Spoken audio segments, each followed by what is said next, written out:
Alright, anyway, good tangent. Let's play a video game. Video game.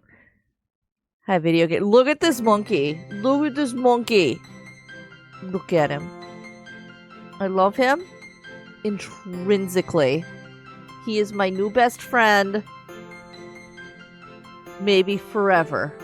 He's my new best friend forever. Here, we'll drop the music down a touch. Sound down a little less. But we'll leave the voices all the way. Yeah. Yeah. Anyway. Sweet Valentine Chocolatier. Let's do this thing. Boom! Days before Spring Festival, too.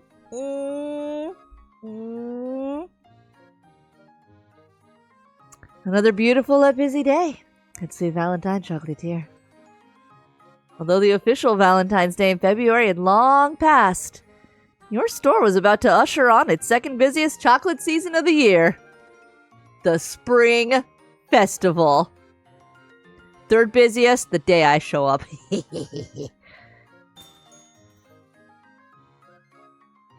Vanilla!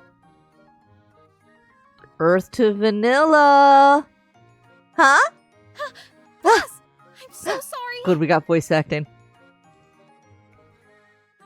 Vanilla jumps upwards again in shock, causing a little snowfall of powdered sugar to escape from the box she's carrying. The entire contents of the box cartoonishly follow her movement upwards, inciting a small chuckle from you.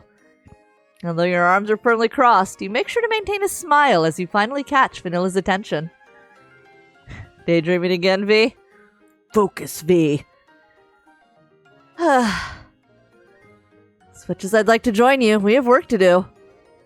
You give her a sympathetic smile. Jumpy as she is. As your only employee, she's proven herself to be reliable 90% of the time. You'll give her a little head pat. As for the other 10%, well... That's right! Oh my gosh! All the orders for the festival! What are we gonna do? What do you mean, what are we gonna do? Vanilla panics a little, precariously swinging the box from left to right. Whoa there! Careful now. The little heart buttons? Nah. Her fingers trembling as she struggles to maintain control over the box. You have a very bad premonition of what's to come. Alright. See, this happens all the time. When you're serving, like, people are always trying to grab your tray. They're like, oh no, that looks heavy. Let me... No. The balance is so precarious. The balance is like... The balance is between the server and God. Do not interrupt it. So we're gonna not take it. We're gonna not take it because if we try to take it, we're just both gonna end up lost in the chaos. We're gonna trust in the link between the box and God. Godspeed, Vanilla, you got this. I trust you, V. At least I think. No worries, boss. I got this. She strikes a bodybuilder pose to reassure you, but her thin frame is decidedly unreliable. I'm not so sure about this now. Maybe I should have taken the box. Nah, I'm sure she's fine on her own. I promise I got this. Let me... What? Oh, watch out, boss! Whether due to your influence or by Vanilla's natural clumsiness, she somehow loses her footing and the ingredients in the box finally gain their freedom. You barely have enough time to close your eyes, for you're covered in a tidal wave of powdered sugar flying up and over Vanilla's shoulder. Good thing you brought a spare uniform. That's me.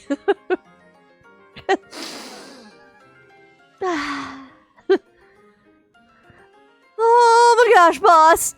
I am so sorry.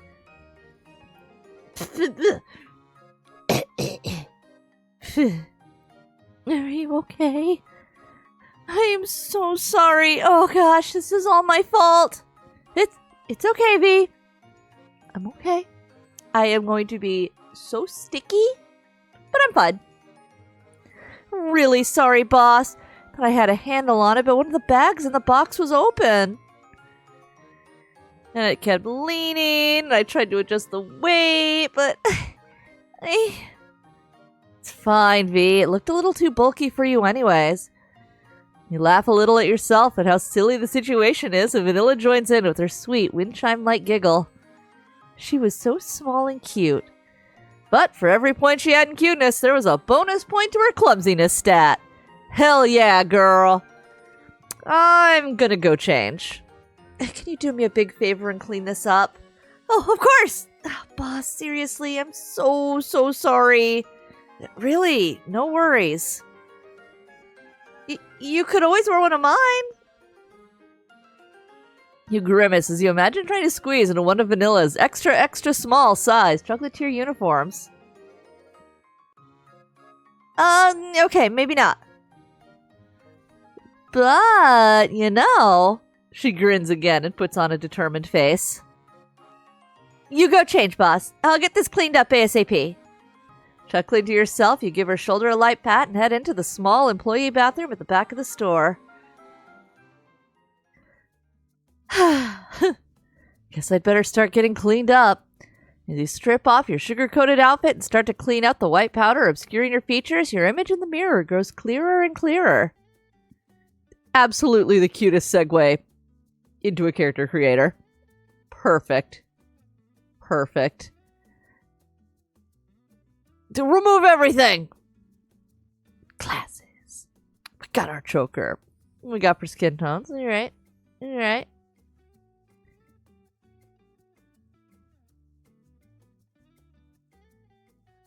Let's land here. Ooh, I kind of like those. A little red, a little purple action. All right. Yeah, let's go with the perp. Let's go with the perp. Cute. Okay. The do-it-yourself wolf cut. I make fun, but I'm rocking it. I do like a cute pony. Hell yeah. Hit me that variety. Oh, and the slider? Yeah. We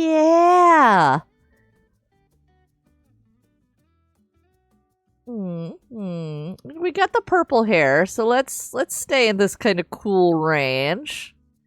We'll go with like a dark blue.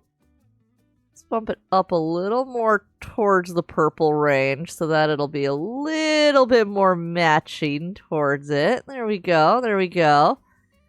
What we got for outfits? Oh, sweet hoodie. That's really cute. I like that. We'll come back to that probably, but we'll see. Oh, we got our Fuji Kasekis out. Alright. Cute. Yeah, I like that a lot.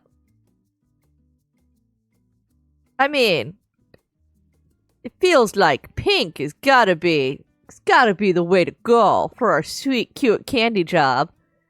As a final touch, you brush across your name tag, trying to clear out the powder before repinning it to your fresh uniform. The shiny and clean tag reveals your name. I mean, we gotta be the old Jibster. Gotta be the old Jibster. We got two name choices. We use Jibby if it's a cute game.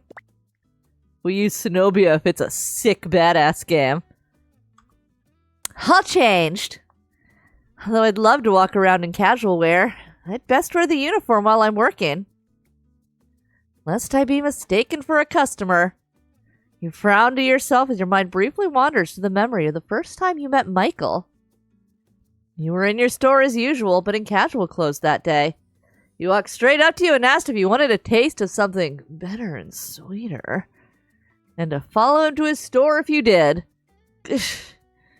Nerve of that guy. Michael. You daydreamed just a little longer while tidying up your favorite chocolates in the showcase. Your favorite chocolate flavor.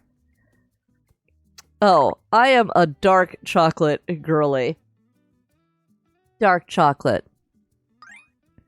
As your hand hovers over the dark chocolate truffle display. Oh shit! What are you doing here? Michael! As if your thoughts had summoned him, suddenly, there he was. I see the Chihuahua's at it, per usual. The edges of Michael's lips curl up into his signature smirk, emanating big dog energy. Chihuahua! Get him, Vanilla! Bite him! Vanilla shakes with outrage, perfectly embodying the small dog nickname Michael had given her after her own first encounter. Well, look what the cat dragged in. We're gonna keep the metaphor going. At this, Michael cocks an eyebrow. You mean the Chihuahua? I mean that I'm about to drag your ass out and get into a cat fight with me and give you a taste of some cat punches. You hold your fist up, smiling wider. Lovingly. Punch you in the face. This produces a full-blown laugh from him.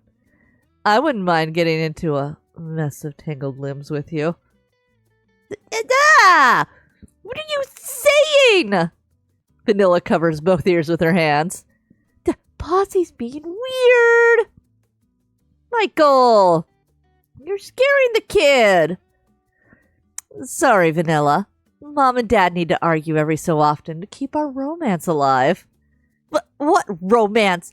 Boss would never date a weirdo like you. Nepo baby, narcissist, creeper. Vanilla continues shrieking and takes cover behind you. Michael chuckles good-humoredly as you roll your eyes and shake your head with a smile, patting Vanilla reassuringly behind your back. In reality, it wasn't so unusual for Michael to pop in from time to time.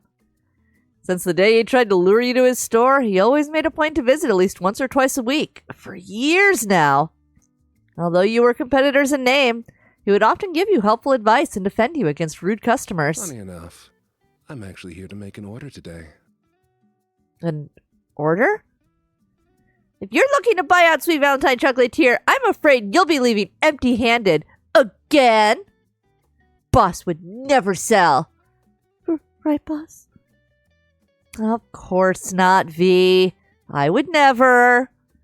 Well, you're pretty sure he's not here for that. You give Michael a good glare anyways. He grins, puts his hands on his hip before his expression changes to a more serious one. To tell you the truth, I have someone.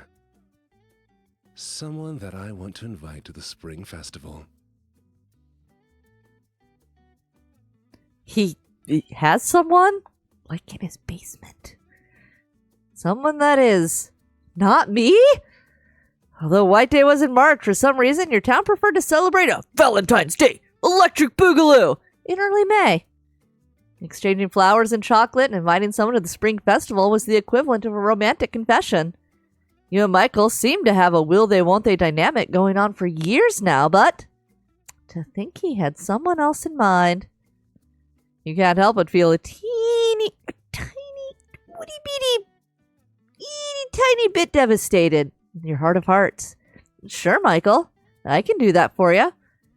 You hold a blasé expression as you pull out a memo pad and pen, hiding your disappointment by lowering your head. In your peripheral vision, you see him reaching out a hand to touch you. And as it almost reaches you, Boom! the entrance is made! Vanilla gives a little jump in place, and Michael's hand swiftly flinches away from you. J&J have officially arrived. A cascade of reddish pink bursts through the shop doors, followed by a shiny head of purple. That's right. J&J are in the house. Woot woot. You gotta give a solid whoop whoop because you're down with the clown. Okay, that was a lot more embarrassing than I thought it would be. Jordan! You're making it dweeby. Jade elbows Jordan in the stomach roughly, but not to the extent that it'd bruise. Having been on the receiving end of that elbow countless times before, you wince and give Jordan a sympathetic smile. Poor guy. Catching your eye, he gives you an awkward wink, but you feel your cheeks turn pink anyway. Hey, Jibby. Hey, Jordan. Jordan? Since they first met in community college 7 years ago, Vanilla had been pining for Jordan day in and day out. It's obvious to everyone except the most important person, the man himself, Jordan. Oh, hi, Vanilla. If one thing's for sure, it's that Vanilla is faithful. But if Jordan hasn't caught on to her feelings by now, he likely never will. Hey, Jibby. Yo! V. Hi, Jade. Michael. Jade calls Michael's name with a tone oozing sucrose before flipping her hair and sniffing to indicate her disdain. Michael nods curtly and turns his gaze back to you. So, Jordan, why are we here today? Jade giggles and crosses her arms, egging Jordan to get on with it. Jordan blushes and fidgets, shifting his weight from foot to foot. Wanted to order something. Something for... At this point, you, Jade, and Vanilla are all leaning in, waiting for those next words. Michael appears utterly disinterested, instead taking the opportunity to look over your displays and prepackaged offerings. It's for my mom. No. Oh. Jade throws both hands in the sky exasperatedly and gives a fake cry. Damn it, Jordan! You were this close to greatness! You shake your head and snort as well. After spending every year since preschool together with the two of them, you were definitely in the know about Jordan's secret crush. You always suspected it was Jade, but part of you did wonder if there was someone else.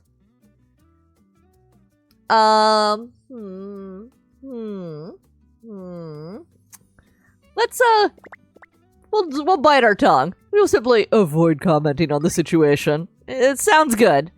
What would you like to order for your mom, Jordan? Jordan's eyes tell you that he's grateful that you've moved on from Jade's teasing. But at the same time, he's biting his lower lip regretfully, as if he wasn't able to say what he really wanted to say. Yeah. It really is my mother's birthday tomorrow night. Oh, that's right! Happy birthday to your mom, Jordan! Vanilla's face is fire hydrant red, but Jordan seems to be totally blind. Gee, thanks, Vanilla. Vanilla looks genuinely pleased that she was able to interact normally with Jordan for a minute. Vanilla is a regular guy. Vanilla can enter a room. Then realizes that he addressed her by her name instead of her official nickname V. Despite Vanilla's efforts over the years, they never seemed to get any closer. Privately, you mused that Jordan could be keeping her at an arm's distance intentionally. But, knowing Jordan, he wasn't really the type to keep cruelly stringing someone along. Realizing the time's been ticking by without any progress on your massive list of orders, you shift gears and address the two men together. Jordan, Michael. Michael. You alternate your gaze between the two of them, giving each a hard look. I had to warn you both that I'm almost out of ingredients. Because neither of you had the decency to pre-order, and it's only 2 days before the festival.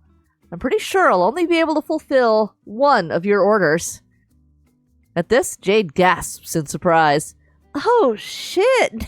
Damn, Jibby. Business is booming this year, eh? Congrats. Too bad I'm strapped for cash right now. Otherwise, I'd totally join the bandwagon at last-minute ordering, too. She gives you a flirtatious wink. I'd love to see whose order you'd pick between the three of us. Yes. I had forgotten that you were a broke bitch now. Everyone turns to Michael, face uniformly aghast. What the Michael? What the fuck, dude? Vanilla gives an outraged scream. Her words, not mine. In an instant, Jade's shoulders droop and her face falls. Even though it was true that she'd been the one jokingly proclaiming herself a broke bitch in the beginning. After getting laid off from her dream job as a product manager, Jade was having a hard time getting back on her feet. Jordan, still working as an engineer at the same company, watched half their staff was chopped during the right sizing. Still moping about that job loss? Christ, it's been what, like 5 months? Need to butt in here, but when are you gonna move on? Hey!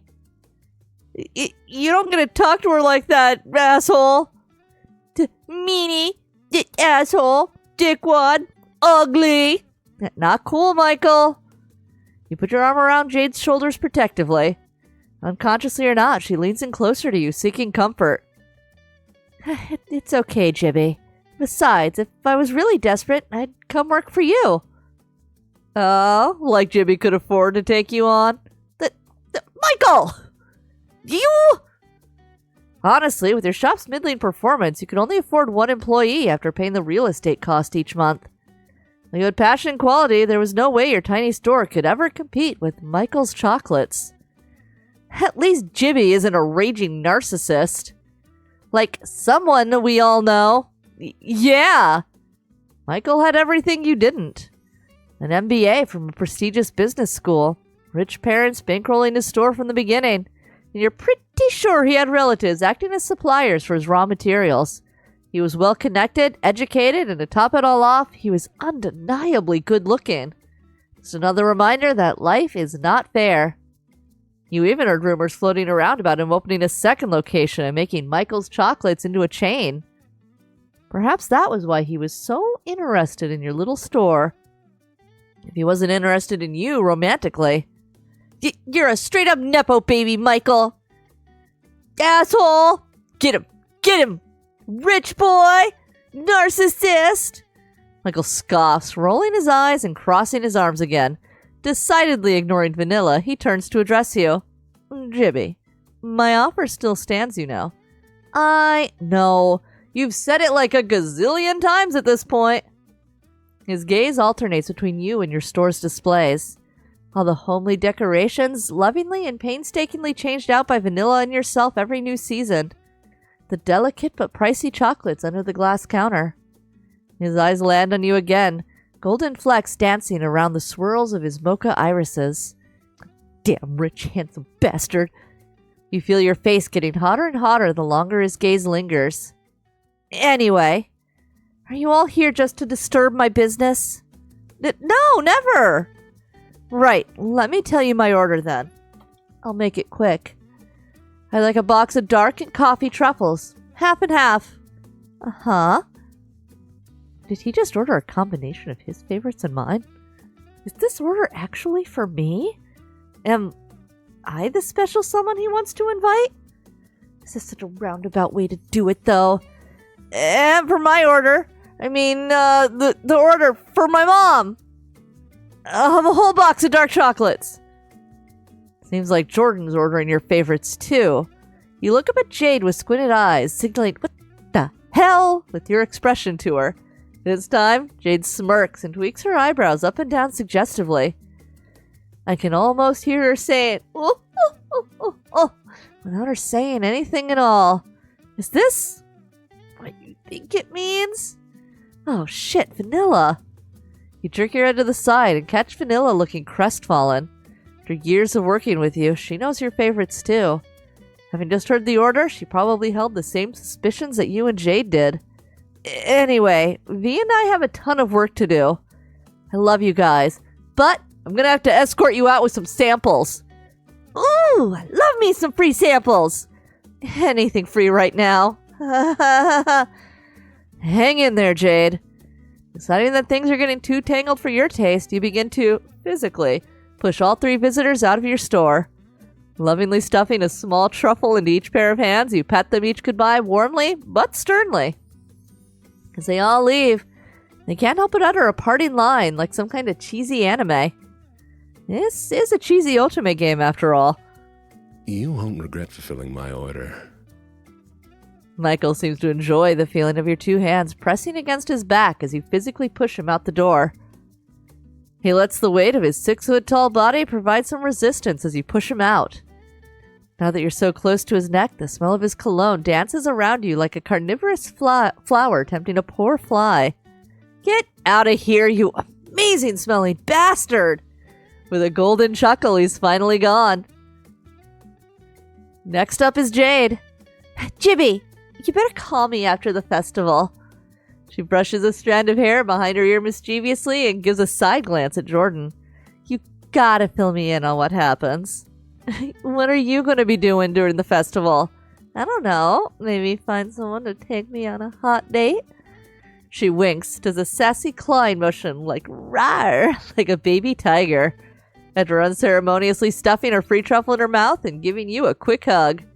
Her figure disappears in a whirlwind of pink curls as she starts running down the street. Wait up, Jade! Jordan turns to you and Vanilla, smiling apologetically. Bye, Jibby. Bye, Vanilla. Bye, Jordan.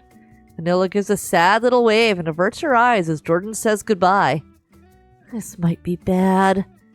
I'll call you, Jimmy. This might be very bad.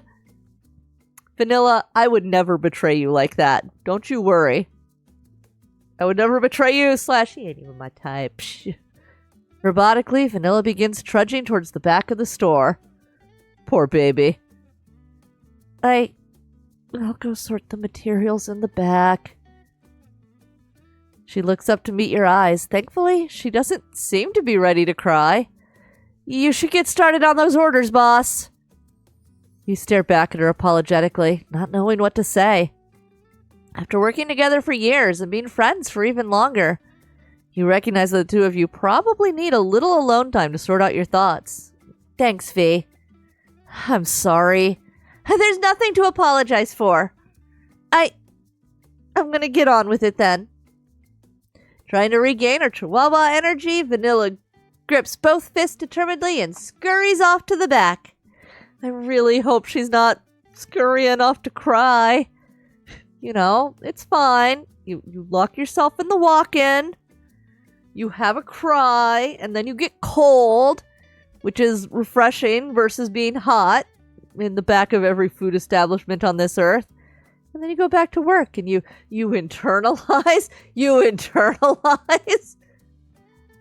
Shaking your head at the mess things have become right before the festival, you decide to dive right into making orders. What's this button do? A little, like, uploady guy on it? It's time for a chocolate packing minigame! I'm ready. As the owner of your own chocolate shop, you gotta do at least a little work. Drag and drop the chocolates into the heart-shaped box to package your orders. The order of the chocolates does not matter. If you mess up, feel free to hit the trash button to start over. Also, feel free to use the autocomplete if this all seems like a little too much. Good luck! Alright, we got a little Blueby. We got a little Pinky. And we got the double Choco. Boom! Oh, Blueby. Choco. The double pink. Boom! Oh, we got half pink, half Choco. Alright.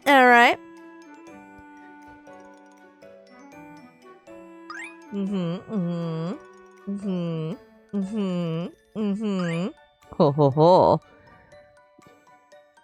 We'll even do this one in the order. Boom. You know, if they He's here! You're a master chocolatier! I love him intrinsically! Supply will be a little tight, but just enough for my pre-orders. As for the 2 orders I received today, I can only fulfill one since neither of them had the decency to order in advance. Looks like there's no avoiding making a decision here. We could fulfill neither. Will that open up the ladies?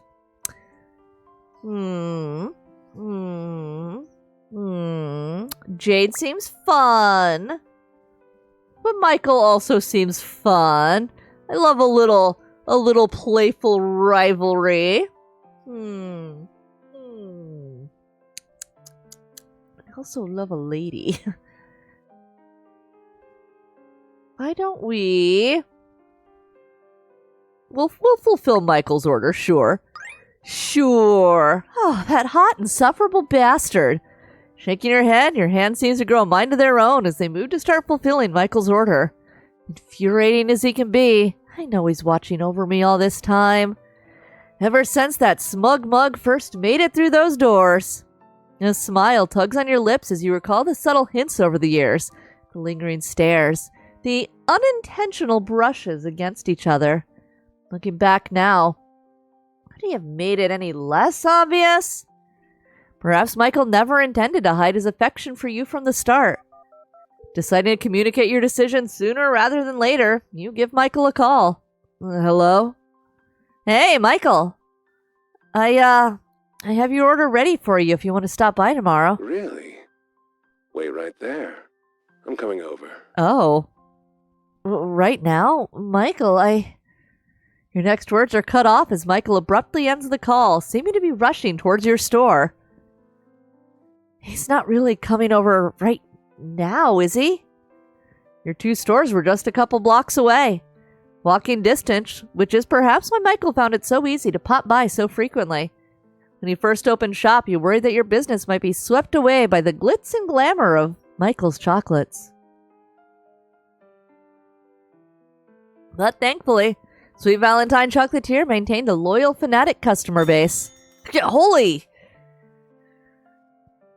You jump as your door rattles and you spot Michael peeking through the glass panes of your door. Not unlike a horror movie ghost. Michael! Michael, you scared me! Unlocking the doors to let him in, Michael takes the opportunity to tower above you in the doorframe, as he often does in the daytime. The moonlight and streetlights combine to cast a slightly eerie glow over the rim of his face. Jibby. His speckled golden brown eyes, which glittered dimly in normal times, almost seem to be glowing yellow like a cat's now. Focusing on you like prey as he slowly inches closer. Is it your imagination?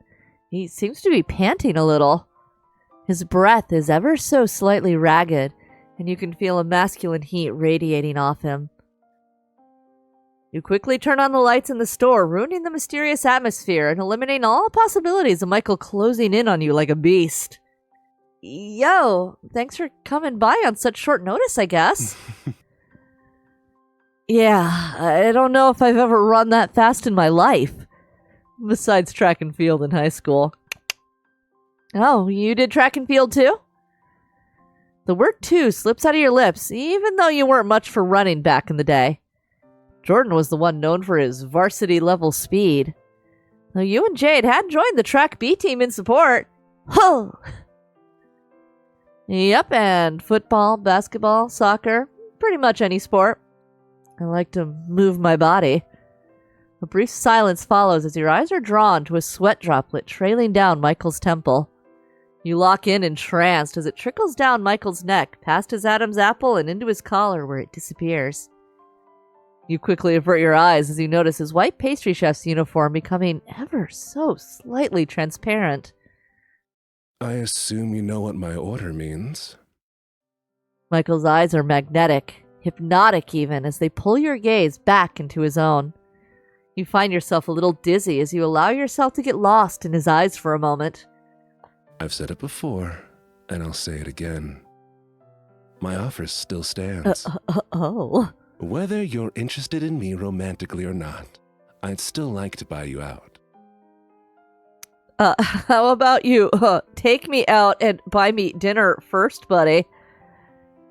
There's a lot I can offer with the buyout, from a business perspective, and even more I can give to you, if we... Oh my gosh. He trails off, anticipating your next words. I draw the line at my store, buddy. Yeah, really? All of this was about the buyout? Did you really just bring up the buyout right now? Your heart sinks. You bite your lip in shame, quickly turning away from Michael's piercing gaze. Michael, I thought you were confessing to me. I thought you were interested in me romantically. I am! Maybe a little too loudly, Michael interjects. I'm sorry. I had to bring it up. I wanted to get it out of the way before we talk about anything else. Really? Is it really so hard for you to just leave my store out of it? Yes, it is. A couple quick strides bring Michael almost body to body with you. Carefully, his hand reaches up to caress your cheek. All right. We'll see where he's going with this. The two of you enjoy the stillness for a moment, Michael's hot breath falling on you like a honeyed mist. Turn the music down too low. They balanced their own sounds just fine. I don't gotta mess with them. Michael's rough hand gently brushes against your cheek, leaving traces of his temperature with every touch. His calluses speak of years of hard work, despite being a nepo baby. You know me. I'm greedy, selfish, narcissistic. Yeah, that's true. I want it all. Your store, your business, your interest, Well. everything. Sir. You shudder involuntarily as Michael stares at you with such intensity that your body fires off warning signals. You can instinctively tell he wants to devour you alive. His hand now switches to stroking your forehead, comfortingly, like a parent reassuring a child. You could almost be offended for him treating you this way if you had any doubt about his intentions. I also want the best for you. I have confidence that I can expand both our businesses to your satisfaction. Okay. I could even consider combining our operations, if you show the aptitude for it.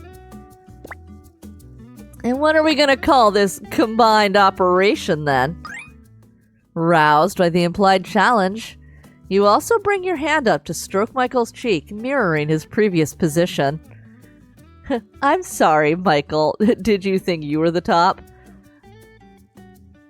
I'm prepared to be blown away. I'll be severely disappointed if you try to call it Michael and Jibby's Chocolates. You want me to give it a name right now? Why not? I have to admit, wasn't ready for you to accept so easily, so he hadn't thought of names yet. Putting his other arm around your waist, Michael pulls you in even closer until your noses are almost touching. Is he going to kiss you? You're not sure if this is too soon or just right, but I'm sure we'll figure it out. His smile, combined with the full glory of your store's ceiling lights, is blindingly bright. I assume this means I can take you to the festival, then? Bold of you to assume, but yes. For better or worse, you pull away from Michael's cozy embrace and retrieve his order. Slowly, you reveal the delicately wrapped, heart-shaped chocolate box you prepared for him just moments ago. Did you ask for these to give to me? Or were you going to eat them? Seems a little messed up to order chocolates from me for me. Smirking, Michael flashes a mysterious smile. You'll see. Anyway, I'll show you how well we mesh together on a date. All right. I'm ready to be blown away, Michael. Don't make me regret this. Michael chuckles again, his soft, deep vibrations ringing like bells in your heart. I'll make sure you won't. With another laugh, Michael takes your hand and brings it to his lips. You can't tell if he's actually kissed it or not, but his breath feels even more ticklish up close against your fingers. Do I have your permission to pursue you aggressively? Oh, we doing this, huh, buddy? Bring it on. Don't push your luck, wise guy. I may not be a chef, but I know how to use a knife. we were at a grocery store the other day, and yeah, we were walking by like this display of like woks and pans, and like this girl picks up this skillet, but like with both hands, like a sword grip, and just kind of starts like swinging it upside down. Her boyfriend was just like, "Are you gonna hit me with that?" Because it was very. Is she gonna hit him with that? What is she doing? All right. I'll pick you up on the day of the festival then. You better. Don't make me walk. With a wink and a promise to meet up, Michael makes his grand exit, leaving you to reflect and finally let the crimson blush you were holding in completely take over your face. Butterflies flit around in your stomach as you close up shop and basically float home. 0. The spring festival has finally arrived! We're here. After a quiet day to reflect and perhaps coming to the realization that you turned Jordan down, Vanilla seems to have regained some of a pep in her step. Boss, I got the last few orders wrapped and ready. Thank you, V. You really sure you'll be fine taking care of the store by yourself? Leave it to me. Bumping her fist reassuringly, Vanilla opens her mouth to speak.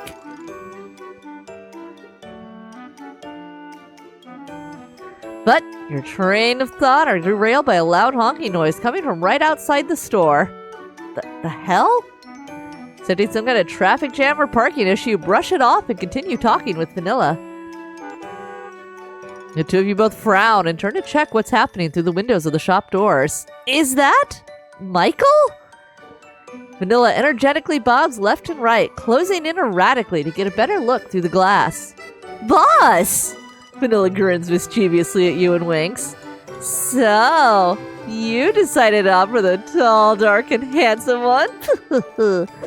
Hey! Your surroundings blur as Vanilla pushes you out the door with a giggle. V? Vanilla! Hey! Your jaw drops as you hear the sound of the door rattling and locking behind you. Did she just lock me out of my own store? Through the glass, Vanilla sticks out her tongue at you and waves teasingly. You look down for your phone to text her and realize you don't have your phone on you. Seeming to notice the same thing, after a moment, Vanilla guiltily unlocks the door and squeezes your phone to you through just a crack. Putting her about to the crack, she shouts, I cast manual breathing on Michael! Vanilla! If you wanted to, you could probably wrench the door open by force, but you have other matters to deal with.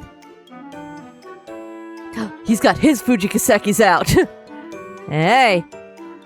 Michael's velvety baritone falls on your ears, causing a faint blush to creep up your cheeks as you turn around. Is it Michael? Leaning charismatically against a slick Mercedes S-Class, Michael flashes his signature smirk and offers you a massive bouquet of flowers. Typical rich kid. Even his car is expensive. I wasn't sure what you'd like, so I tried to get them all. You cock an eyebrow playfully at this.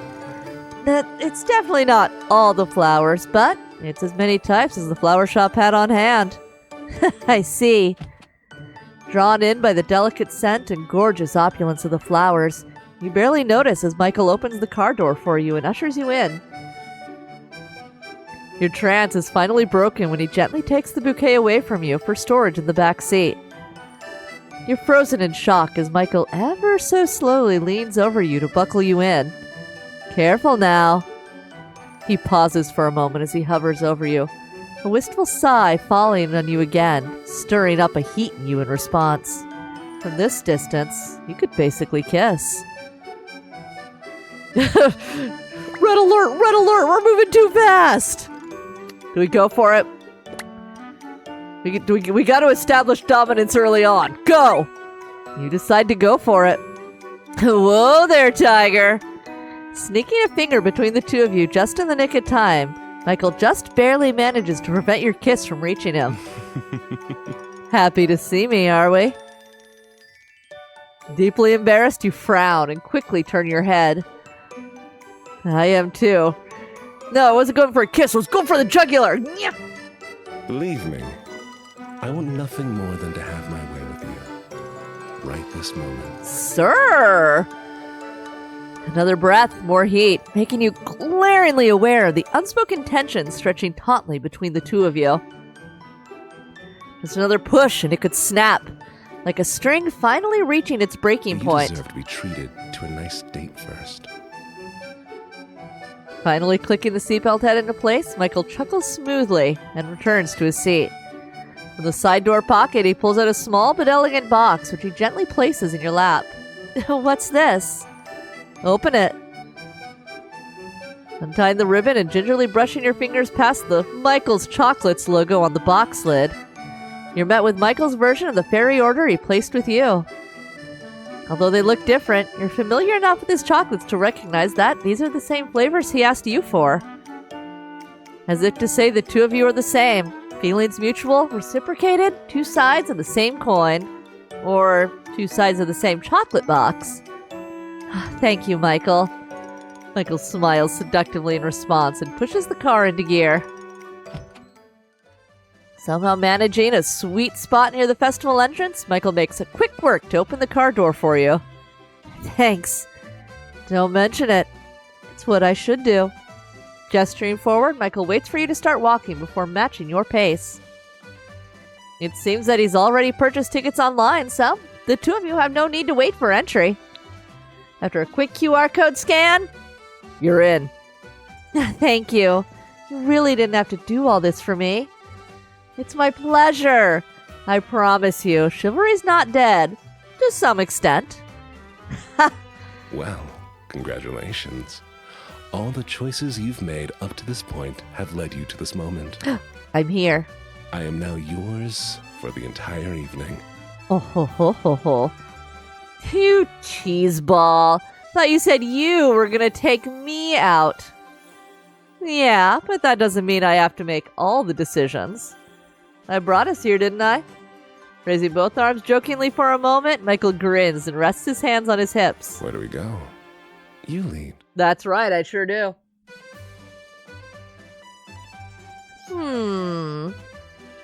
Casting your gaze around the area, you immediately lock onto the shooting gallery. That looks like something you'd enjoy. Fancy a shooting competition, then? A competition, eh? Sure. I'm always down to compete with you. Challenge accepted, then. Let's go. Oh, shit. We're going. We're going. Ooh, ha, hee, ooh, ha. Ooh, ooh, ooh, ah, hee, ooh, ooh. I'm clicking. I'm clicking fast. Yeah. Hee, ooh, ha, hee. Oh. 250. Yeah, I love him so much. He's packing heat. I never miss. You pretend to blow on the smoking gun as passerbys gasp, awestruck at your performance. Guns a-blazing! The shooting gallery's small toy guns produce no heat or smoke, but if they could, Michael's barrel would be on fire. The true sharpshooter, every bullet from Michael hits a top-scoring target.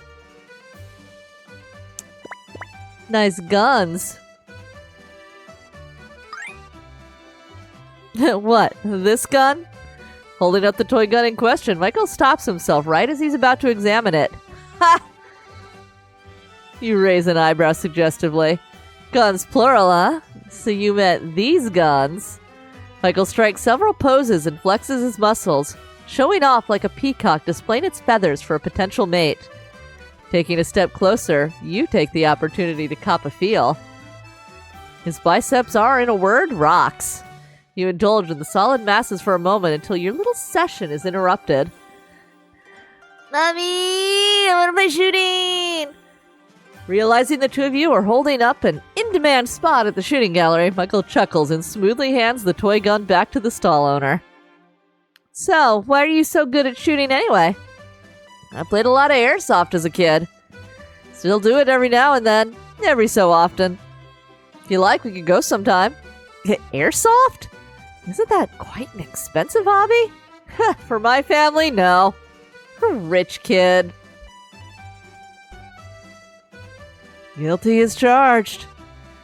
When we were younger, my father used to take me and my brother, to a field in our area. He had a lot of friends that way, as well as some enemies. Ha! Somehow not surprised by you making a couple enemies wherever you go. Turns out, people don't like getting shot in the balls. What? Anyway, after my folks moved to the city, I kind of fell off. I still make a point to go now and then. Making sure I don't get rusty. He winks. You moved out here alone. Yeah, figured if I stayed in that city, I'd probably never escape from under my parents' wings. It's a safe place to be, but boring. Michael frowns, various emotions and recollections surfacing in his expression. I was alone when I moved here, but I've met some pretty amazing people since then. Like me? Uwu? Drawing your gaze to his own with inexplicable magnetism, Michael makes sure you know he's speaking of you. So, I never feel lonely. Briefly reaching out and squeezing your hand, a rare, soft, and genuine smile flits across Michael's lips. No false bravado or arrogance. And I might not be alone for much longer. Sir! If this date goes how I expect it to go. Sir! Hey! Getting a little cocky here, huh? Laughing, Michael takes your hand and starts leading you to the next stall. A racer, huh? Why not? We could give it a try. This is so childish. I can't believe you're making me do this. Come on, just play along. We're pretty much obligated to give it a chance. With this, I think we'll have done the full circuit of festival games. Alright. I mean, we gotta go with the Chihuahua. We believe. We believe. Alright.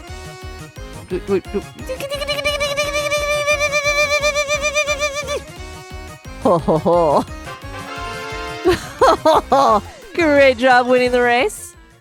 Despite his complaints, Michael's competitive spirit fires up as he presses the button for the Doberman faster than the speed of light, leaving you at a loss for words and no chance to catch up. Please. Oh, shit. He bursts out laughing after he turns to you with a victorious grin, looking uncharacteristically boyish, miles away from the mature image he usually tries to project. Noticing his personality fumble, Michael clears his throat, wipes his hands on his pants, and holds your hand again as if it's the most natural thing in the world. I think that's enough of that. Well, well, well. You look back longingly as the stall owner tries to hand you a second plushie, but Michael is determined to drag you away from the scene of the crime. I kind of wanted that plushie, though! Embarrassed, Michael harumphs and squeezes your hand tighter for a moment. You already have one from the shooting gallery. And what's wrong with wanting one more? Fair point. Grinning sheepishly, Michael continues pulling you towards the food stalls. Ah, look, candy apples! Both our stores aren't offering that yet. Should we do some taste testing? You're trying to distract me with food. Is it working? You know, our mascot is a candied apple. Where's my little Gala? Where is he? Gala, get up on the screen right now, Mr. Man. There he is. There's our candied apple. He's here. He's here to join us. He can live up here. There he is. He'll just peek at us in the corner. Baby. That's right. That's our candied apple.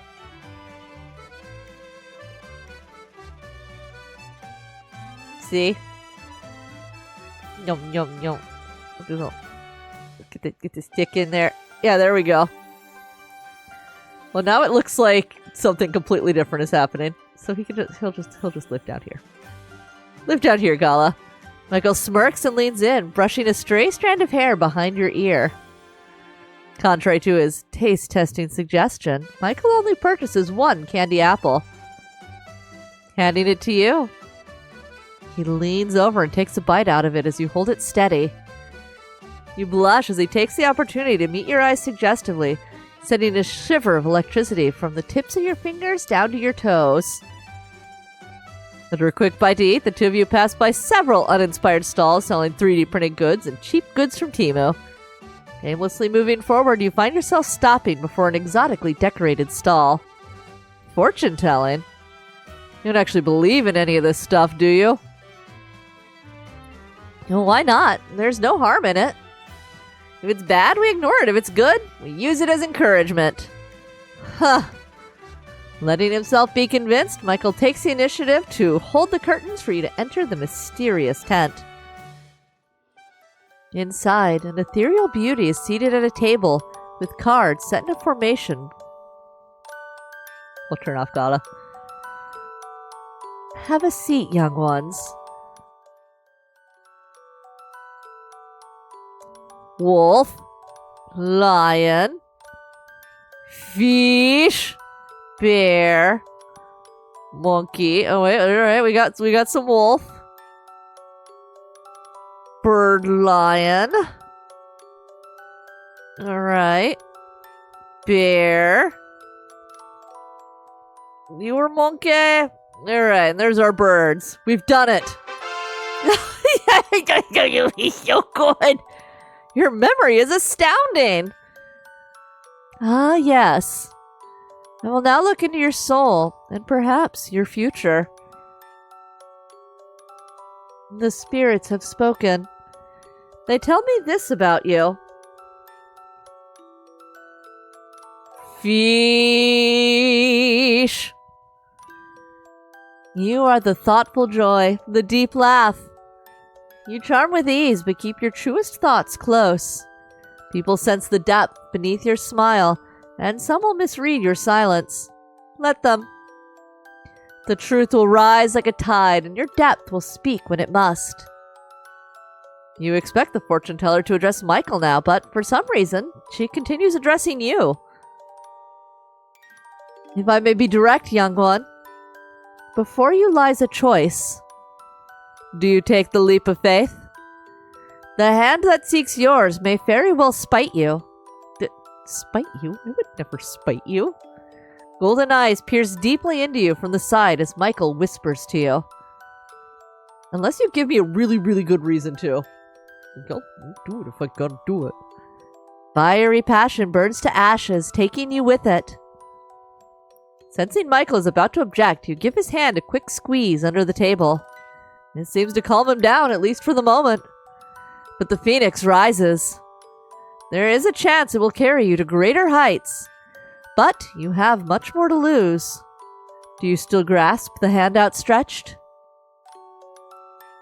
Abruptly gesturing for the two of you to leave, the fortune teller also moves to leave her seat. You attempt to pull out a couple bills for the session, but she waves you off once more as she disappears into the darker depths of the tent. Well, she didn't like you, buddy. Well, we got an ad break. So I guess we'll find out what he got to say about getting red the house down boots fucking style. After the break. We'll be back. Michael, how we doing? Are you mad, little baby man? Cause the fortune teller was a little honest about you?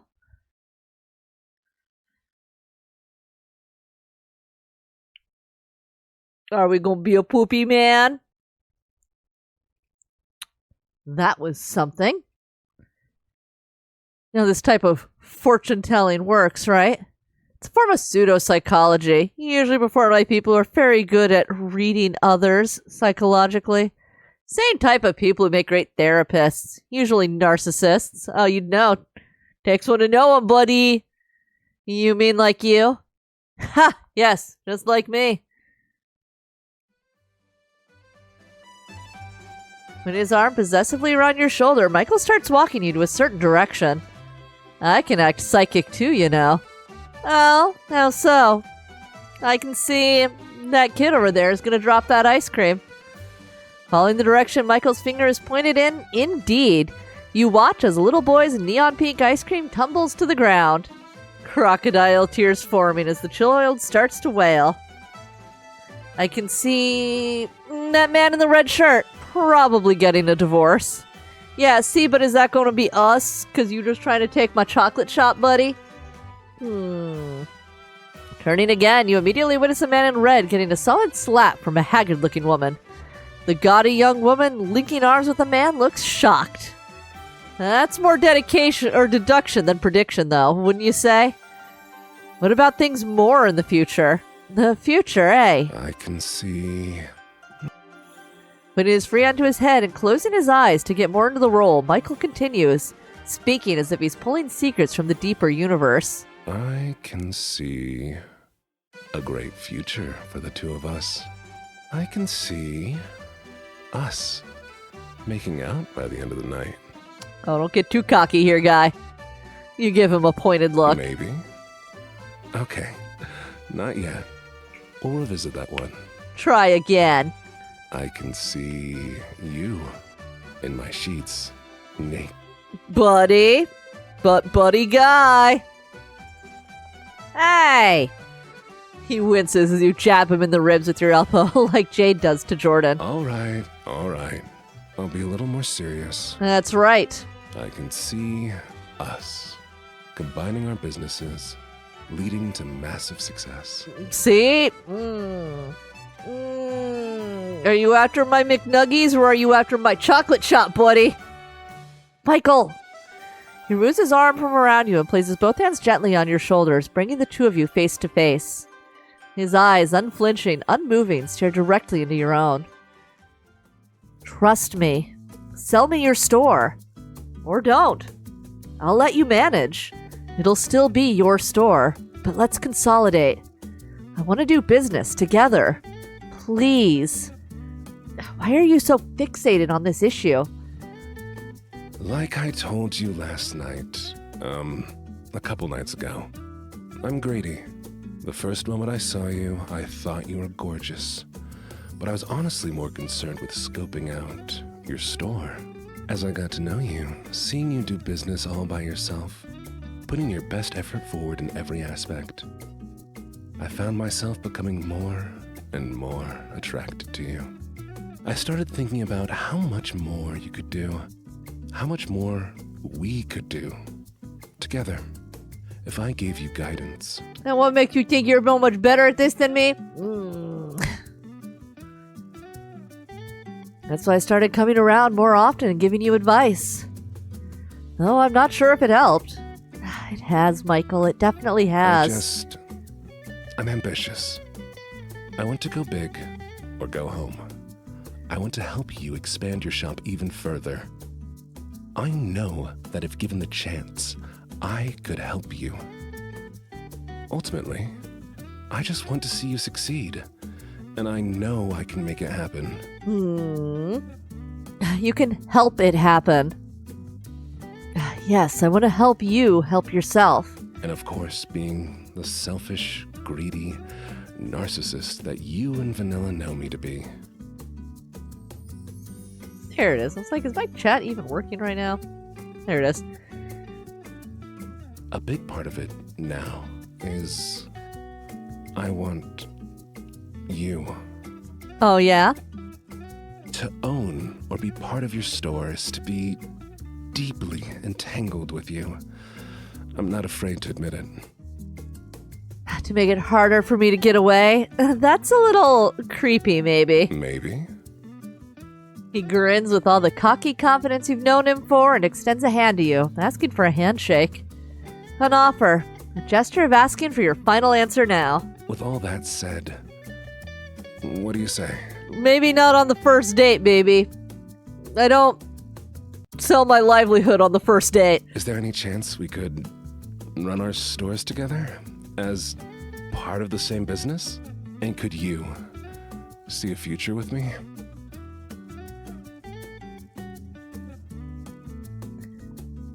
My brother in Christ, it's the first date. I certainly don't want to answer yes and yes. I could perhaps see my way to it eventually, but...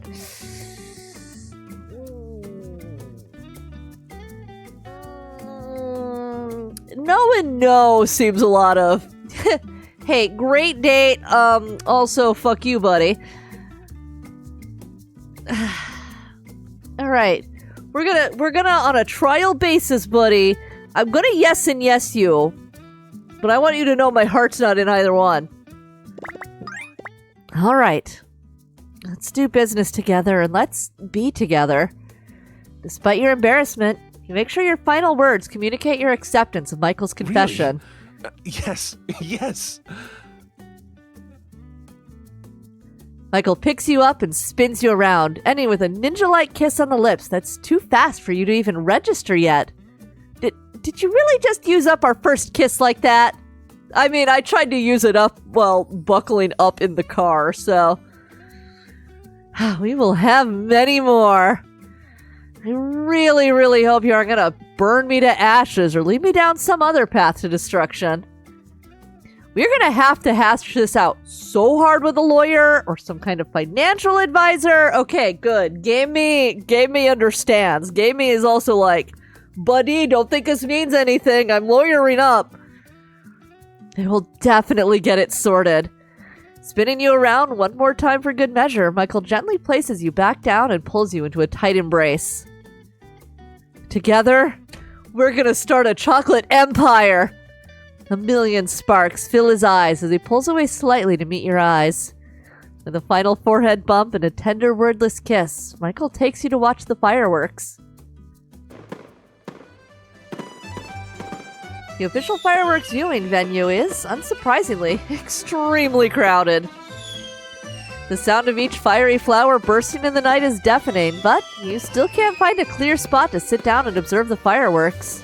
Ah, dang! I suppose this is what we get for not trying to find a spot earlier. For me, it was worth it to have that real chat with you. Brushing a hand across your cheek, Michael smiles and suavely guides your line of sight to the tree line. Why don't we see what the view is like from there? Standing on your tiptoes and straining to see past a particularly tall man in front of you, you finally acquiesce. Alright. You're vaguely aware of Michael's sneaky intentions as he almost giddily tugs you towards the trees. Ah, beautiful. From your new vantage point, you realize you have a much better view of the fireworks. The sounds and smells of the general festival are much less overwhelming. You want to focus on the fireworks, but you can't help but be distracted as Michael leans in closer to you. You know what's coming. Michael presses you against a tree. He wraps one arm tightly around your waist and rests the other by your head, completely locking you into his embrace. Leaning in and kissing, gently at first, but then passionately, almost desperately. His tongue presses against your closed lips, begging for entry until you finally let him in. Your tongues intermingle, lips overlapping again and again, sucking up honey from each other's mouths. Is it him or is it you? Someone here is experienced and has run a million simulations in their head. Your teeth don't seem to crash into each other. Instead, the two of you melt and nibble at each other playfully in synchronous harmony and pleasure. He bites your lower lip hard enough for you to feel a slight sting, then pulls away to lick at the wound like a big cat at play. You pant as you try to catch your breath before he dives back in. Sometime later, the two of you enjoy a moment of stillness, the sound of your heartbeats drowning out the sounds of the fireworks. Michael is resting his forehead against yours when suddenly, he yelps and quickly swats at his arms. Hands! It's a manly yelp, but surprising all the same. Helping you shake out your hair and clothes, Michael inspects carefully with his phone flashlight to make sure no stray ants still cling to your body. I think that was our sign to get out of here for the night. Agreed. Legs a little wobbly and face on fire from romantic overstimulation, you lean on Michael as the two of you finally leave the tree line. Michael wraps his arm around your shoulder as you walk. His muscly arm is a bit heavy, but warm in the slightly chilly spring night. Back in his car, Michael kisses you again as he buckles your seatbelt for you, getting you back for earlier. If it was gonna end up like this, you should have just let me kiss you back then. Good things come to those who wait. Is this too much? Might not be enough. Leaning back in, Michael lets his temperature mingle with your own for just a moment before diving into a new fiery kiss. His tongue greedily snakes its way in again, exploring every crevice of your mouth as if to lick up melted chocolate. Sensing little resistance, he pulls you in closer to deepen the kiss, biting on your lips like a predator marking its mate. Ow! With a devious smirk, Michael pulls away. His golden eyes twinkle with giddy satisfaction as he drives you home. Ending 6. Chocolate Tycoons together! We've done it. We have completed the video game! Well, clearly now we gotta see somebody else. Alright. Who do we want to be this time? We can be the same. We can be the same.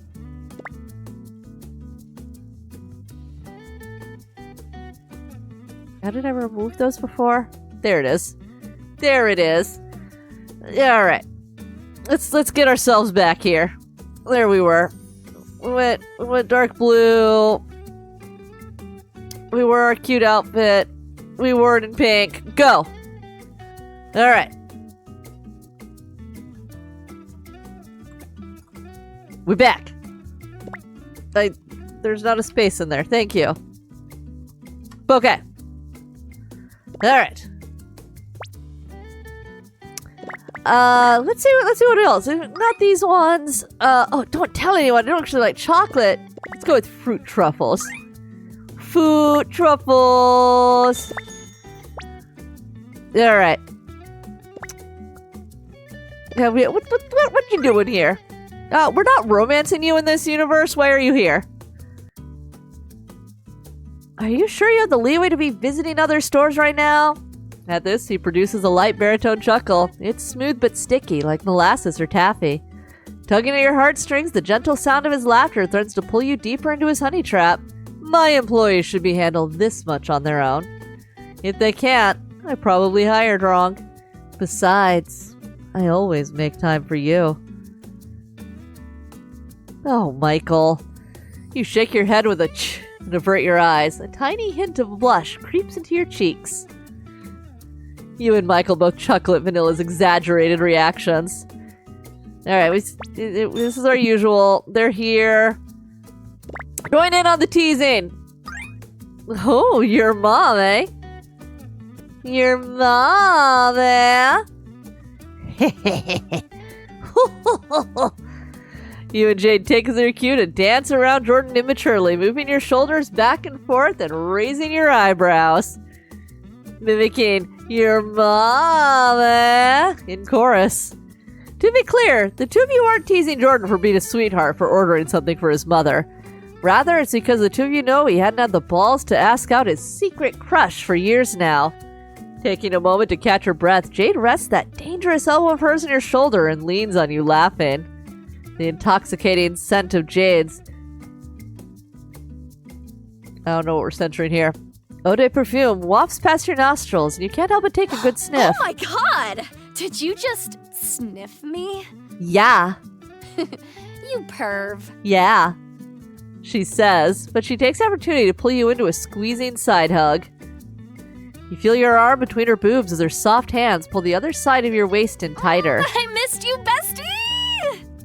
I missed you too, Jade. You chuckle and return the hug, gently placing your hands on her arm and leaning your head against hers. Realizing that time has been ticking by without any progress on your massive list of orders, shift gears and address the two men together. Whoosh! You can auto-complete the game. Vanilla ended up packing all the orders, but you did the heavy lifting by making the chocolates.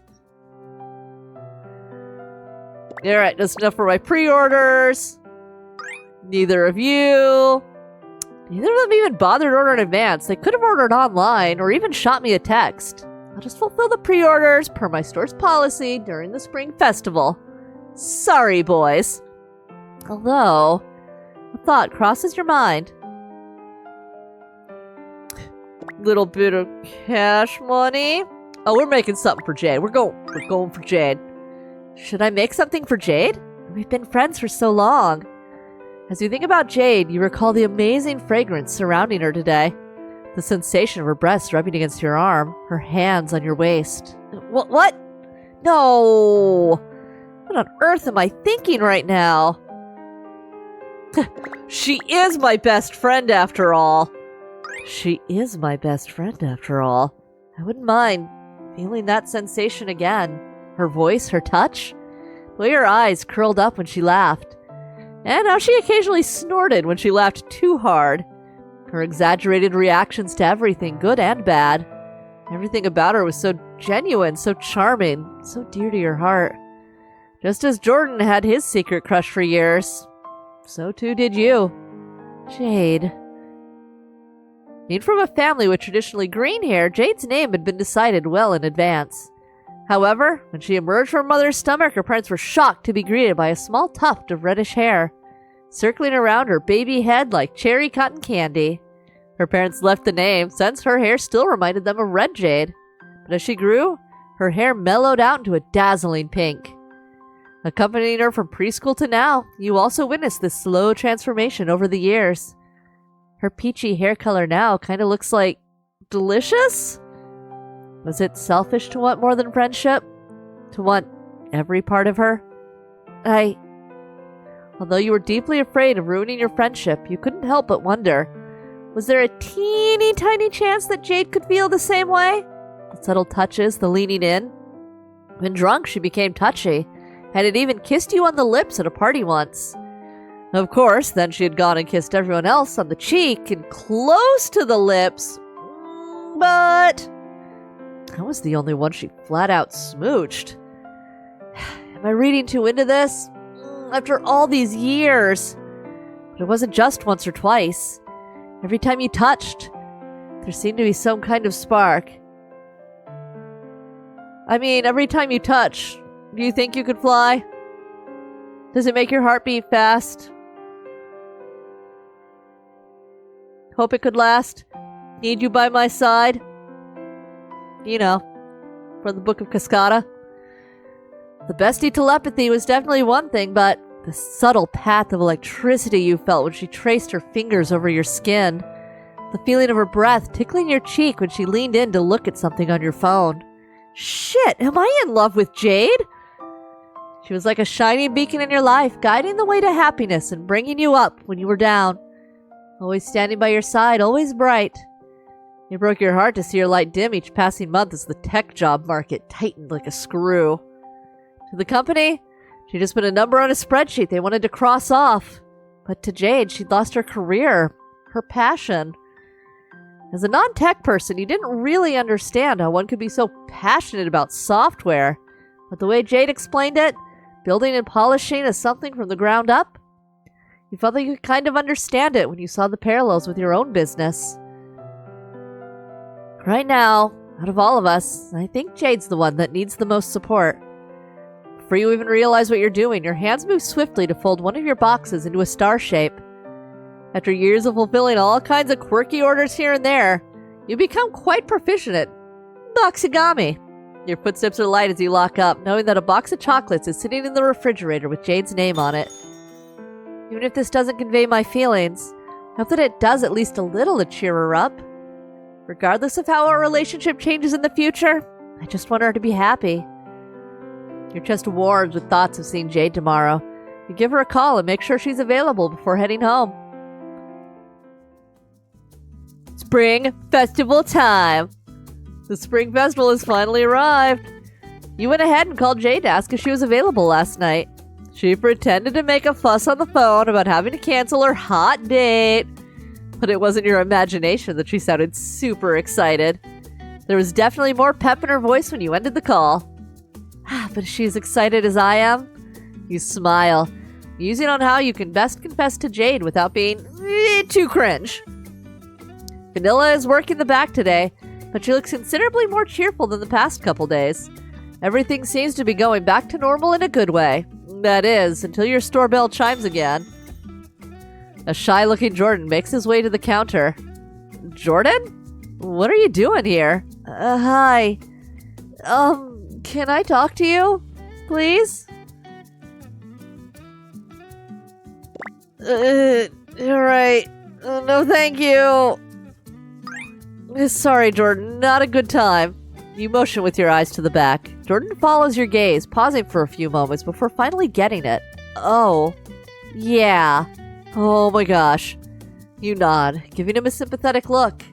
Sounds like he was at least marginally aware of Vanilla's feelings. I'm so sorry. I'll reach out to you later. Maybe don't. No worries. Sorry, you know. Everything. The festival, the chocolates. It's no biggie. You should check out what that hot bastard next door is up to, maybe. You might be onto something there. You smirk and give him a little wave as he shyly backs out of your store. His face was flushed. Seems like a romantic spring festival could still be in the cards for him. Oh, poor Vanilla.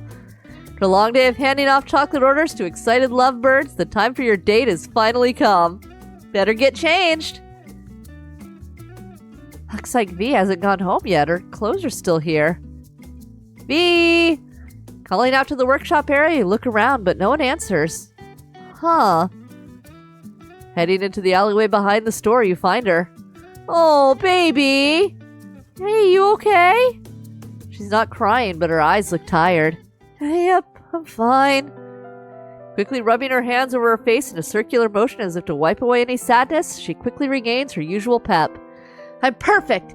In fact, never been better! Huh! She exhales angrily. Her anger doesn't seem directed at you, but she does seem to be brooding about something, or someone. 7 years! I'll show you what this chihuahua can do! I can get a hot date, too! Her eyes fill with determination, she finally focuses her eyes on you. Boss! What's going on, V? I'm gonna find someone to take me to the festival! That sounds like a great idea as long as you're being safe. If you plan to reach out to a stranger, you'll see. I'll be safe. You go and enjoy the festival with Jade. How do you know that? I have my ways. You and Jade chat one-on-one too? Sweating. You wonder how much Vanilla knows. Or could she be? No. She couldn't be a competitor, could she? This is a pretty small town. I have eyes, you know. Unlike some oblivious purple-haired men we know. Laughing, she pushes you back through the door into the store. Go get her, boss! I'm fully expecting you to come back taken. Vanilla giggles and shuts the back door behind you. Through the screen of the door, she makes a face at you.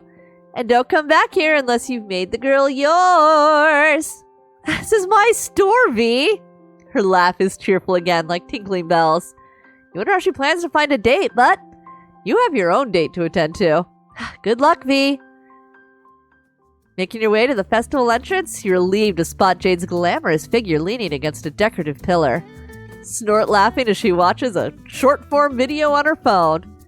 You didn't have a ton of time, but you did prepare something else along with your chocolates. After all, it is the Spring Festival. You can't ignore the tradition of accompanying your chocolates with some kind of floral accent.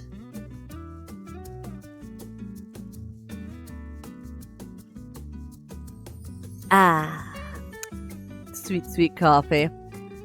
All right, do we go with the single red rose? The gesture, the meaningful, a reasonably sized bouquet. You know, we might be your literal sugar mama, but we're reasonable. Very over the top.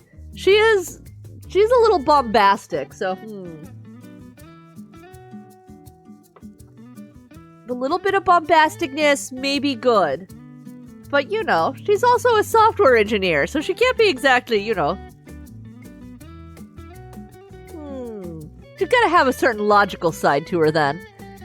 So why don't we, we'll wear it writ plain. We got the single red rose, baby. Plus we gotta walk around a festival carrying it, so 1 red rose. You've prepared a single red rose for her, symbolizing love and simplicity. And the desire not to be a burden with your feelings. Casually strutting until you're standing right in front of her, you call out to her.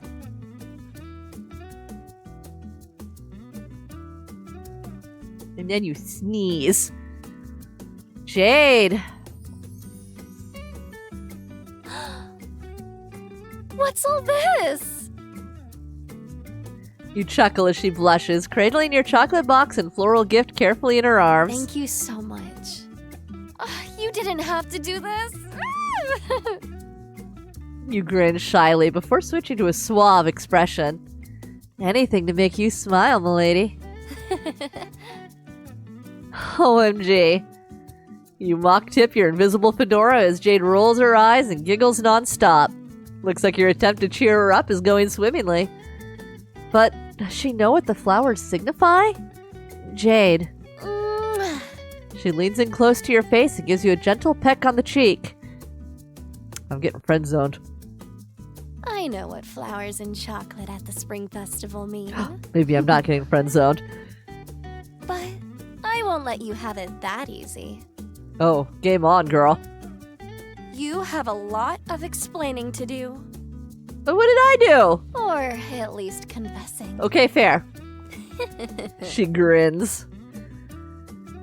Come with me to store this in the car, then let's go get our compatibility checked. She points to a suspicious-looking booth in the distance, the inside of which is obscured by mysterious-looking drapery. Several onlookers are peering into the tent curiously, but it doesn't seem like there are any takers quite yet. After storing your gifts in Jade's car, the two of you make your way into the mysterious tent. She's so pretty. Inside, an ethereal beauty is seated at a table with cards set in a formation before her. Sit down, young ones. Ooh. You and Jade exchange looks. For a moment, you feel your breath catch as the ornate jewelry on the woman flickers in the light. But you can't help but feel that the pink-haired woman next to you is infinitely more attractive. While we wait for the spirit realm to speak, a game. The fortune teller gestures to the cards, indicating you should begin. Alright, we got wolf, we got bear. We got burb, we got bull. Alright, there's the bulls. Monkey. Bears. Monkey. Fish. Oh, this was wolf? Yeah. Alright, and burb. Ah, yes. I will now look into your soul, and perhaps your future. Gibby, the spirits have spoken. They tell me this about you. Quiet sentinel of honor, you walk the edge of solitude and duty. You act not in praise, but for principle, even when the world watches in silence. A crossroad will come cloaked in silence. Your answer lies not in loud counsel, but in the echo of your own steady tread. Oh my gosh, that was such a cool prediction! Excited about the results of your personality quiz, Jade grabs your hand and shakes it up and down under the table. Could you do me next, if that's okay? Of course, young one. Young one? She doesn't look that old. Peach-haired child of light and mirth, you've recently experienced a major loss. At this, you and Jade collectively raise your eyebrows. Of course, it could be some well-practiced pseudopsychology, but it was definitely a shocking opening line. In your life, people come and go. Money comes and goes. Castles built of sand will inevitably crumble, and castles in the sky disperse like clouds. Try as you might, you will fail again. At this, Jade tenses up. The hand that was playfully holding yours under the table clenches you hard before completely losing strength. Do not hold tightly to the ones who care about you. You will lose everything. The fortune teller opens her eyes, meeting yours straight on. Can't tell if she's trying to wing woman me or give Jade a hard time. Either way, yikes! Poor Jade. Unsure how to feel about Jade's fortune, you leave a small tip for the mysterious woman out of politeness, pulling Jade out of her seat and out of the tent. Come on, Jade. Outside of the tent, Jade looks justifiably upset. Finally reaching a tipping point with her frustration, she voices her complaint. I really didn't like the phrase, lose everything. And I will fail again? What the hell? Who does she think she is? We'll let her go. Understanding Jade's anger and frustration, you decide not to interrupt her. You're sure there's a lot on her mind. Seems like this unfortunate fortune-telling session might have torn down some of the walls in Jade's heart, just enough for you to finally hear about her struggles. She might have something there, you know? With this fail again thing. I just can't seem to get anything right now. Even jobs that I would totally be a shoo-in for. Things I'm perfectly qualified for. Am I overqualified? Am I the problem?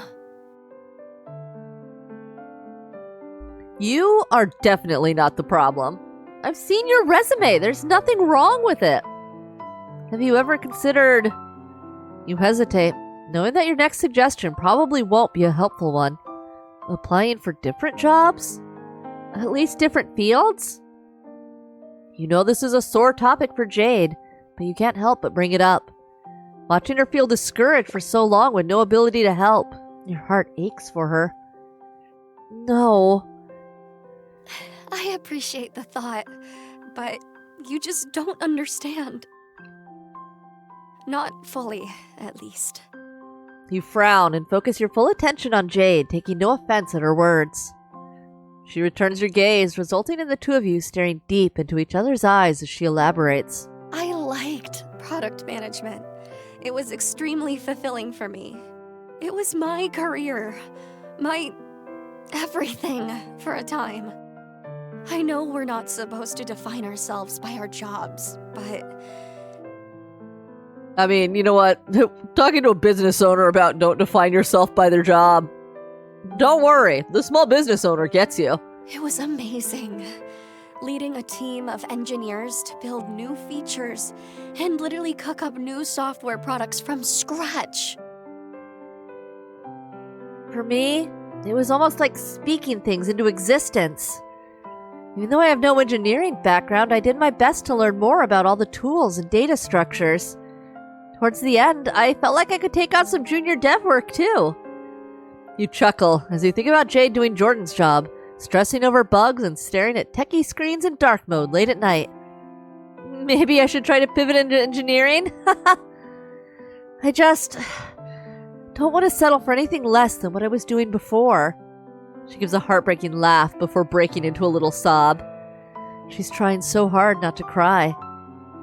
Before you can even think about what you're doing, you've taken her into your arms in a tight embrace.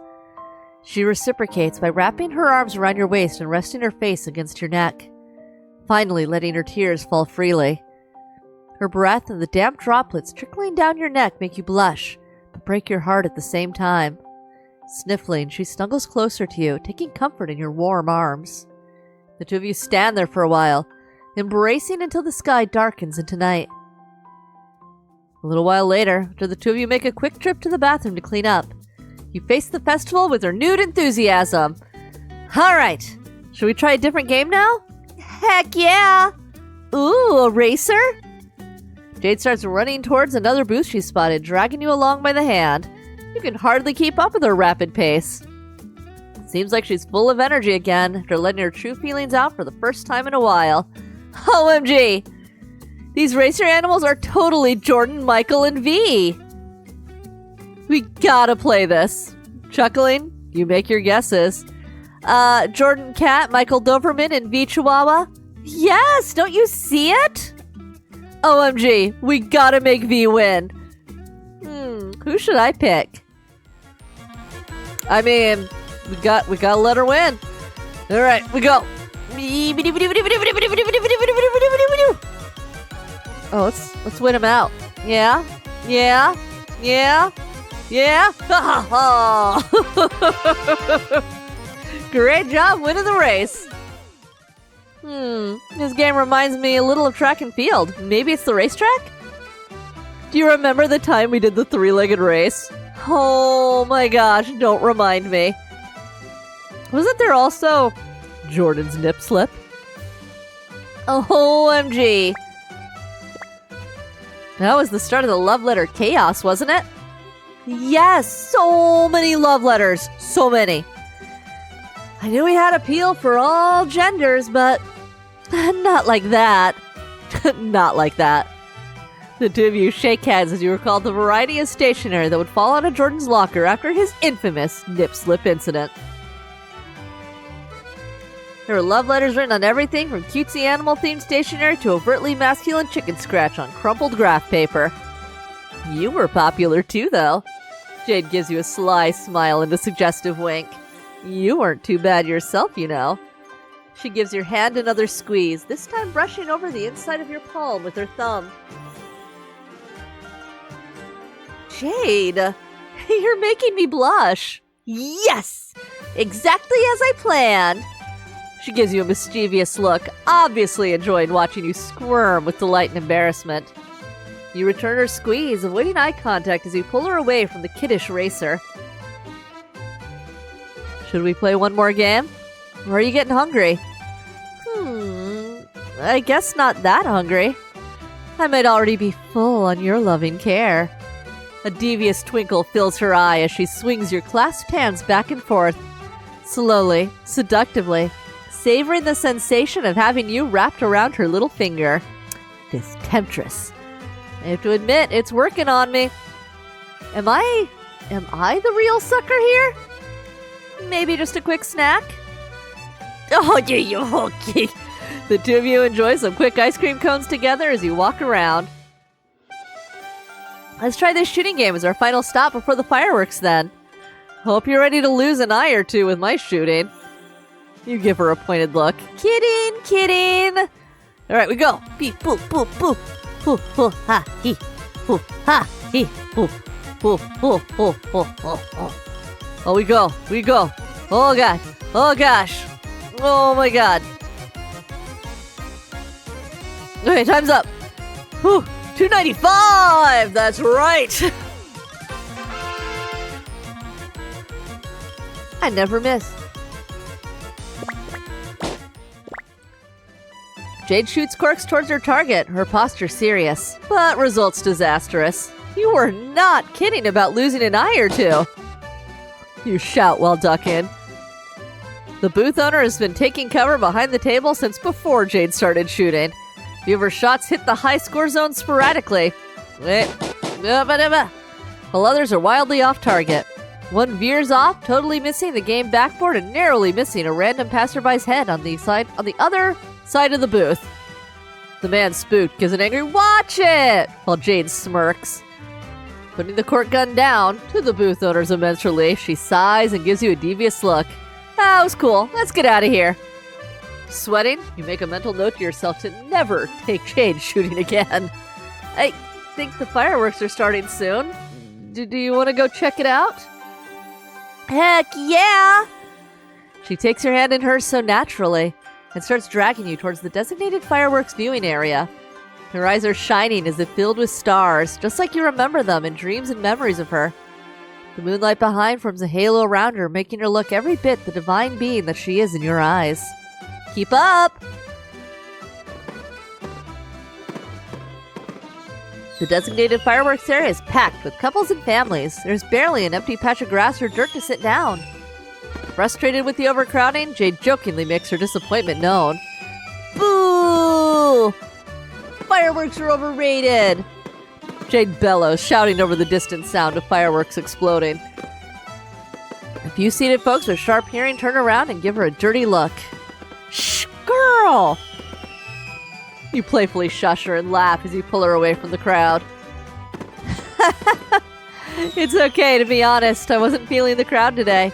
Hey, yo, but I have something even better. She pulls out a packet of sparklers. It's the kind you light and let burn down so it produces colorful sparks to light in your hand. Are those even legal? As a form of fire prevention, the county had outlawed all forms of private fireworks. But people still did it anyway. There was even one guy in the news who blew up a finger while lighting a more heavy-duty private firework. Nowadays, the only way to obtain fireworks in the area is to buy it at some shady street stall downtown or bring it in from another county. This is so bad. Hope we don't get caught. My business literally could not take me going to jail for a couple days. It'll be fine. See, everyone's doing it. Making your way to the nearby lake area near the fairgrounds, you're surprised to see a large amount of couples and smaller friend groups. Sparsely populating the lake area with pails of water and little specks of light from their own sparklers. You and Jade don't have a pail, but since you're right next to the water, you don't really have to worry about the sparks catching. As long as you douse your fireworks and clean up your trash like a good citizen before leaving. Expertly, Jade crouches down and uses a lighter from her pocket to light the first sparkler. Touching the tip of hers to yours, the two of you enjoy the dazzling fizzy light for a while in childish wonder. Hold up just a sec, is that Jordan and Michael? Holy crap! Michael Jordan was real. No! I thought he liked you! Yeah, but he always had this suspicious sexual tension with Michael, too. OMG, are they? You see them put out the sparklers in their hands? Michael leans in and Jordan doesn't pull away, resulting in a sweet kiss. It's a surprisingly long and deep kiss. Oh my gosh. You and Jade both lean in and squee together. shaking each other's shoulders from the side as you both get excited over this new discovery. Your ship has been real the whole time. Should we also kiss? Yeah. You spin around to stare into her eyes. Jade, I really like you. I really like you too. No, Jade, I mean, I really like you. Like you. In that way. She looks amused and a bit pleased, but not too surprised now. Hopefully the flowers and chocolates earlier conveyed just a little of your meaning to her. I like you too. I mean, I've always thought you were attractive. Oh, ho, ho. And I've always really wanted to smash. Oh, ho, ho. To smash? Not hump and dump, I hope. Never in a million years. Oh. I'm definitely keeping you forever. Yay. It's just... I thought it was just me. No. I totally thought you were gonna end up with Jordan. No. Or Michael, that bastard. Maybe, but so definitely not Jordan. You hold your breath and continue staring into her eyes, letting you speak uninterrupted. Although you had hoped and fantasized about confessing your longtime affection for her, you never expected her to feel the same way. You know me. I've never been picky about who I date.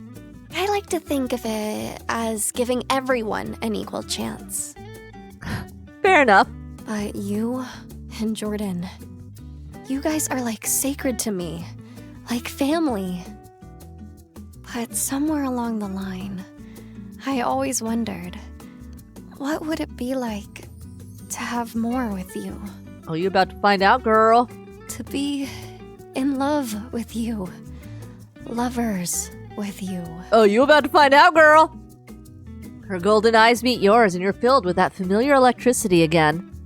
You're saying you really feel the same? I do. Let's go for it.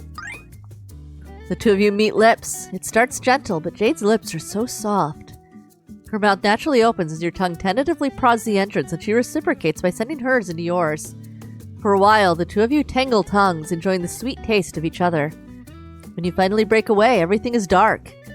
Your fellow illegal firework enjoyers have all left, taking their water pails with them. All except... Michael! Jordan! Well, 2 lilies for our bouquet. Like you two weren't all over each other just a minute ago. Jade, Jibby, I can explain. Jordan, I never knew you were such a traitor. With Michael of all people. Of course you would fall for that handsome douchebag. You really are our baby girl. Baby girl. You nod in agreement. Ugh. It feels like the cabbage I carefully raised was eaten by a pig. That is the weirdest metaphor, and I love you for it, girl. Jade! An outraged blush, Jordan yelps. Michael puts his arm around his waist and pulls him in protectively.